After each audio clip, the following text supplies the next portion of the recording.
Trivia alert, the movie Donnie Brasco was released in 1997. To prepare for his role, Johnny Depp met with the actual Joseph D. Pistone a number of times and took shooting lessons from the FBI. Michael Madsen impulsively proposed to and married Deanna Madsen during a 2-day break in filming.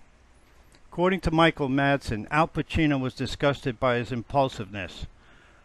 The Madsens remain happily married. Joseph D. Pistone said in an interview that he was supposed to be undercover for a few months.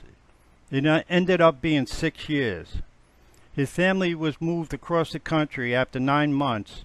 He rarely saw them.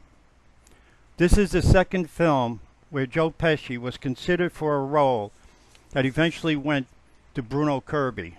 The first was The Godfather Part 2, 1974, the role in question being that of the young Clemenza.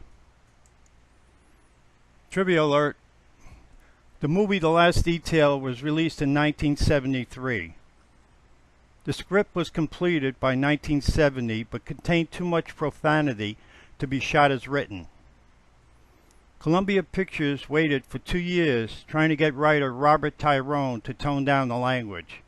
Instead, by 1972, the standards for foul language relaxed so much that all the profanity was left in. Jack Nicholson turned down the role of Johnny Hooker in The Sting, 1973, ultimately played by Robert Redford, to appear in this film, which was written by his good friend Robert Tyrone. Nicholson thought that The Sting was too commercial. Both he and Redford were nominated as Best Actor of 1973 at the Academy Awards, losing out to Jack Lemmon in Saving the Tiger. Trivia alert, the movie Midnight Run was released in 1988.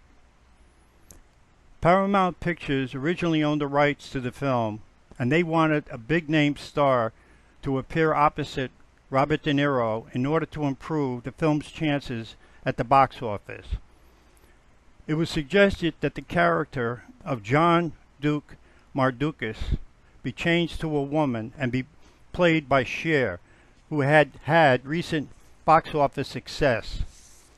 It was felt that casting Cher opposite De Niro would lend some sexual overtones to the relationship between the two characters. Director Martin Brest, however, rejected the gender switch idea, so Paramount next suggested giving the role to Robin Williams, who had recently had a big hit with Good Morning Vietnam, 1987. Williams read and liked the script and agreed to an audition. In the meantime, however, Brest had auditioned the little-known Charles Grodin and liked Grodin's interaction with De Niro. Further details and more trivia can be found in this book, 101 Memorable Movie Plots. In 101 Memorable Movie Plots, the reader is shown a plot outline of a movie on one page and has to identify the title of the movie for this plot outline. The title of the movie is shown on the back of this page, along with the director's name, the year in which it was released, the major actors in the movie, and some trivia about the movie.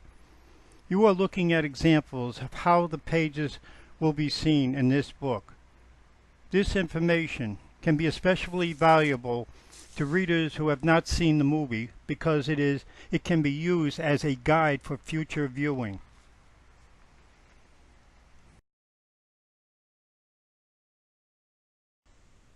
The website again is www.littrivia.com.